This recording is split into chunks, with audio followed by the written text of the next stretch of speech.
Hello mọi người, xem video hay thì hãy đăng ký thành hội viên, like, tìm và comment ngay nhé. Sáng sớm, tôi thực sự đã lướt WeChat của riêng tôi trong vòng kết nối bạn bè. Tên tôi là Chu Nghiên Nghiên. Khi bạn nhìn thấy câu nói này, tôi chết rồi. Tôi nhìn chằm chằm vào cái tên bắt đầu bức thư tuyệt mệnh. Chán toát mồ hôi lạnh, xác nhận lại đi. Ba chữ Chu Nghiên Nghiên không khác gì tên tôi. Tôi nhìn về phía nhà xuất bản của vòng kết nối bạn bè. Khoảnh khắc tiếp theo, tôi đã bị sốc. Người đăng vòng kết nối bạn bè đó hóa ra là chính tôi. Nhưng tôi chắc chắn, chính mình chưa bao giờ đăng một vòng kết nối bạn bè như vậy.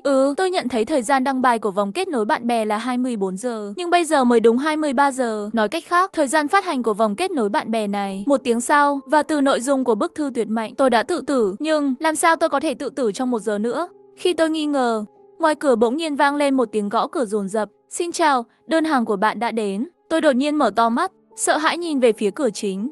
Bởi vì tôi chưa bao giờ đặt hàng mang đi. Thân thể tôi ngồi trên giường hơi run. Nhớ lại vòng tròn bạn bè vừa rồi, la hét bên ngoài cửa, bạn nhầm rồi, tôi chưa bao giờ đặt hàng mang đi. Ngoài cửa truyền đến thanh âm nghi hoặc, không thể nào, địa chỉ rõ ràng là ở đây, phòng 1401, tòa nhà số 4. Tôi đi đến cửa, ngoài cửa, một nhân viên giao hàng mặc đồng phục màu vàng. Trong tay hắn còn cầm một phần đồ ăn mang đi. Tôi nói qua cửa, bạn thật sự nhầm rồi. Tôi không đặt hàng giao hàng. Hắn lại cầm lấy đơn hàng mang đi xem một chút. Xin lỗi vì đã nói tôi nhầm rồi. Đúng là không phải bạn đặt hàng, mà là bạn trai của bạn đặt hàng cho bạn.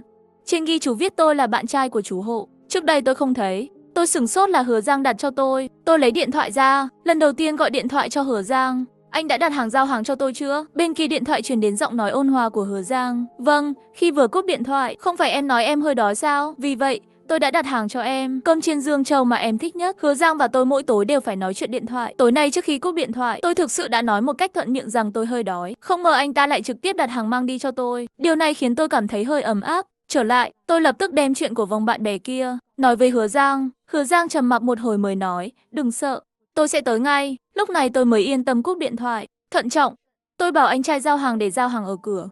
Lát nữa lại ra lấy. Nghe tiếng bước chân dần dần rời xa và tiếng thang máy đóng cửa, tôi mới mở cửa.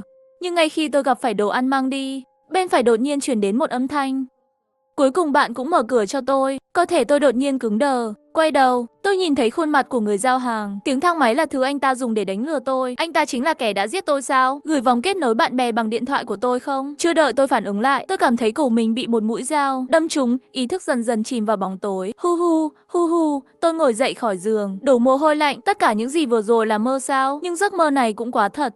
Tôi cầm điện thoại lên mở vòng kết nối bạn bè, nhìn thấy động lực đó một lần nữa. Nhà xuất bản cũng là tôi, thời gian phát hành cũng là 1 giờ sau. Tất cả đều giống như những gì tôi đã trải qua trước đây. Đột nhiên tiếng gõ cửa lại vang lên. Xin chào, giao hàng của bạn đã đến. Tôi không trả lời nhân viên giao hàng, mà là trực tiếp gửi cho Hứa Giang một tin nhắn. Hãy đến cứu tôi, đơn hàng giao hàng bạn đặt cho tôi bị một tên điên giết người bắt được. Hắn đang gõ cửa nhà tôi. Hứa Giang không trả lời trước. Tiếng gõ cửa lại vang lên. Xin chào, giao hàng của bạn đã đến. Xin vui lòng mở cửa, còn có đơn hàng khác để gửi. Tôi vẫn im lặng, nhưng đối phương dường như chắc chắn trong nhà có người. Tiếng gõ cửa ngày càng lớn, như một con ma. Tôi vẫn không để ý đến anh ta, mà là báo cảnh sát qua tin nhắn. Cảnh sát nói 15 phút nữa sẽ đến. Hãy để tôi tự bảo vệ mình trong thời gian này. Tôi vừa định đặt điện thoại xuống và khóa cửa lại. Lúc này Hứa Giang trả lời tôi rồi. Đừng lo lắng, tôi sẽ tới cứu bạn ngay. Nhìn thấy tin nhắn này, trong lòng tôi có thêm một cảm giác an toàn. Tôi cầm điện thoại di động trốn trong chăn. Sau khoảng 5 phút, tiếng gõ cửa đột nhiên dừng lại. Bệnh thần kinh, không ai ở nhà gọi đồ ăn mang đi cả. Giao hàng tôi để ở cửa rồi, mất đi tôi không chịu trách nhiệm đâu. Nghe thấy vậy, tôi cẩn thận ra khỏi giường, đến cửa và nhìn ra từ mắt mèo. Hành lang tối đen như mực, không thấy gì cả. 5 phút nữa, điện thoại của tôi bị rung. Là tin nhắn của Hứa Giang. Tôi xuống dưới nhà bạn rồi, tôi sẽ lên ngay để cứu bạn. Ngay sau đó tôi nghe thấy tiếng thang máy nhỏ giọt, rồi có tiếng đánh nhau trong hành lang. Tiếng hét, chắc là Hứa Giang và tên sát nhân kia đánh nhau. Tôi vẫn chưa lên tiếng, chỉ lo lắng chờ đợi, cầu nguyện cho anh ấy. 2 phút nữa, tiếng đánh nhau ngừng lại. Tôi nhìn thấy mũi và mặt sưng từ mắt mèo, khóe miệng chảy máu. Hứa Giang, Nghiên Nghiên, tôi đã đánh anh ta bất tỉnh. Tôi nóng lòng muốn mở cửa, kéo Hứa Giang vào. Tôi vừa lấy tủ thuốc ra. Một bên thuận miệng hỏi đúng rồi, sao anh chưa đến 10 phút? Tôi nhớ nhà anh cách nhà tôi lái xe 20 phút. Anh ấy không đáp lại sự nghi ngờ của tôi. Nhưng giây tiếp theo, lại cảm thấy cổ mình bị dao chém trúng. Ý thức dần dần chìm vào bóng tối. Lại một lần nữa, đầu tôi đầy mồ hôi lạnh, bắt đầu từ trên giường. Giờ hình như tôi đã hiểu ra điều gì đó. Tại sao, sau khi anh ta nhận được tin nhắn của tôi không xác nhận với tôi, lần đầu tiên đã tin rồi, nói muốn đến cứu tôi, tại sao phải mất 20 phút đi xe? Anh ta chỉ mất 10 phút để đến đó. Nếu anh ta ở dưới nhà tôi ngay từ đầu, Nếu như vừa rồi đánh nhau đều là anh ta tự biên tự diễn, tất cả điều này có ý nghĩa không? Nhưng tại sao anh ta đột nhiên muốn giết tôi? Tôi cầm điện thoại lên mở vòng kết nối bạn bè. Quả nhiên, bức thư tuyệt mệnh đó lại xuất hiện. Không chút do dự, trực tiếp báo cảnh sát bằng tin nhắn. Cảnh sát vẫn trả lời, sẽ đến sau 15 phút nữa. Tôi nhận thấy khi tôi thức dậy là 23 giờ và tiếng gõ cửa của anh trai giao hàng. Nó đổ chuông lúc 23:01, tôi vẫn không trả lời. Cho đến 5 phút sau chửi thề bỏ đi. Chỉ cần không mở cửa, tôi an toàn. Chỉ cần đợi cho đến khi cảnh sát đến, tôi có thể được cứu. Đột nhiên điện thoại của tôi rung lên. Là tin nhắn của Hứa Giang.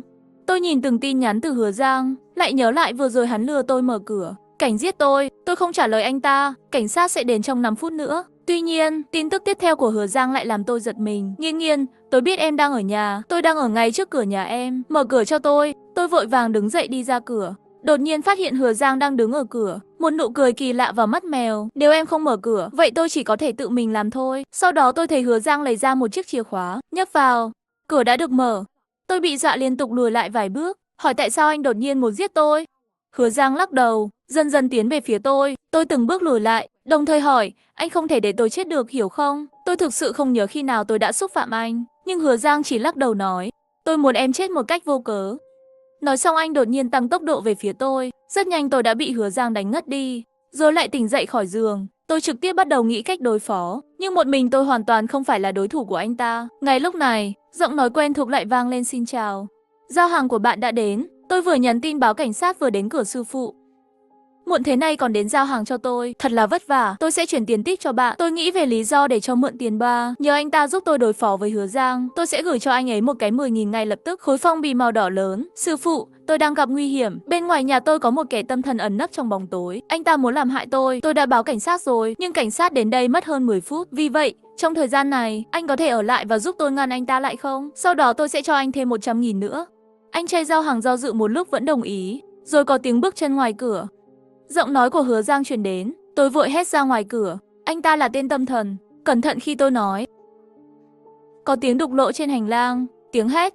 Chắc là anh trai giao hàng và Hứa Giang đánh nhau. Hai người đánh lộn đất. Không lâu sau Hứa Giang đã bị đánh ngất xỉu trên mặt đất. Nhìn thấy Hứa Giang nằm trên mặt đất không có động tính, lúc này tôi mới yên tâm mở cửa ra. Chào mừng anh trai giao hàng vào. Nhanh chóng đóng cửa và khóa lại. Cô Chu, tên tâm thần bên ngoài. Tại sao lại để mắt đến cô? Tôi vừa lấy hộp thuốc ra. Một bên nói không biết. Dù sao anh ta cũng là người xấu. Logic của kẻ xấu ai có thể hiểu được. Và lời tiếp theo của anh trai giao hàng làm cho cánh tay tôi cứng đờ giữa không trung. Cô Chu, vậy làm sao cô biết chắc tôi nghĩ anh ta là người tốt? Nếu nửa đêm ở nhà, đột nhập vào hai người đàn ông lạ, bị anh ta bắt được sẽ bị giết. Làm thế nào cô có thể sống? Đi xuống, tôi quay đầu lại một lần nữa cảm thấy cổ của mình bị dao chém trúng. Trước khi hoàn toàn mất đi ý thức, tôi mơ màng nghe thấy tiếng mở cửa và cuộc trò chuyện của hai người đàn ông. Tôi thức dậy lần thứ 5 trên giường. Phòng khách lại truyền đến cái kia làm cho tôi run rẩy. Tiếng gõ cửa kinh hoàng. Xin chào, đơn hàng của bạn đã đến. Sau 2 vòng lặp đầu tiên, hãy để tôi bình tĩnh lại. Lần đầu tiên cầm điện thoại lên báo cảnh sát vẫn trả lời 15 phút nữa sẽ đến. Sau đó đứng dậy đi đến cửa. Tiếng gõ cửa quen thuộc. Xin chào, đơn hàng của bạn đã đến. Xin vui lòng mở cửa. Lần này, tôi hét vào mặt anh trai giao hàng. Anh đừng giả vờ nữa. Tôi biết anh đến đây để giết tôi. Tôi đã báo cảnh sát rồi. Một tiếng động lớn vang lên, giống như một giây nữa cánh cửa sẽ bị mở ra. Ngoài cửa yên tĩnh một lúc, đột nhiên một con dao sắc đâm thủng cửa phòng. Một con mắt nhìn tôi qua cửa phòng. Bây giờ cô đã biết rồi, vậy thì ngoan ngoãn mở cửa chịu chết đi. Tôi hỏi anh là ai? Sao lại làm thế với tôi? Tôi sẽ cho anh bất cứ thứ gì anh muốn. Đừng giết tôi. Bên ngoài đột nhiên nhớ đến một người đàn ông khác. Nụ cười kỳ lạ. Tôi không muốn gì cả. Tôi chỉ muốn cô chết cùng bố mẹ tôi. Là bạn trai tôi, Hứa Giang. Tôi đứng cứng ngắc ở đấy. Tôi nhớ ra rồi. Vụ tai nạn xe hơi khiến bố mẹ tôi chết. Tai nạn xe hơi là do bố tôi lái xe mệt mỏi. Mẹ tôi cũng ở trong xe. Cả hai đều chết trong tai nạn xe hơi. Nạn nhân tai nạn xe hơi cũng là một cặp vợ chồng. Cả hai đều chết. Sau đó tôi biết được từ tin tức về vụ tai nạn, cặp đôi này để lại 2 đứa con. Bởi vì không có ai nuôi dưỡng, cuối cùng đã vào trại trẻ mồ côi. Lúc đó không có tên của 2 đứa trẻ trên tin tức, nhưng bây giờ có vẻ 2 đứa trẻ kia chắc là Hứa Giang ngoài cửa với anh trai giao hàng. Động tác đập cửa bên ngoài nhanh hơn rồi. Tôi cầm cây gậy gỗ đập vào tay anh ta muốn mở cửa. Chỉ vài phút nữa là cảnh sát đến, nhưng anh trai giao hàng dường như hoàn toàn không cảm thấy đau đớn. Anh ta mở cửa, Hứa Giang và anh ta chạy vào trong nhà. Tôi chiến đấu hết mình. Tôi nghe tiếng cảnh sát lên lầu, nhưng sự chênh lệch giữa chúng tôi quá lớn. Chỉ cảm thấy trước ngực có một khoảng trống. Trong lần cuối cùng nhắm mắt, tôi thấy cảnh sát làm cho Hứa Giang và anh trai giao hàng. Sau khi lấy, 2 người vì tội cố ý giết người, bị kết án 20 năm tù. Trong thời gian này tôi chưa từng đến thăm Hứa Giang một lần. Tình cảm của tôi dành cho anh ta, nó đã cạn kiệt ngay khi anh ta giết tôi. Nhưng tôi đã đến mộ của bố mẹ anh ta một lần, lại vài cái, cũng coi như là thay thế bố mẹ bồi thường cho bọn họ.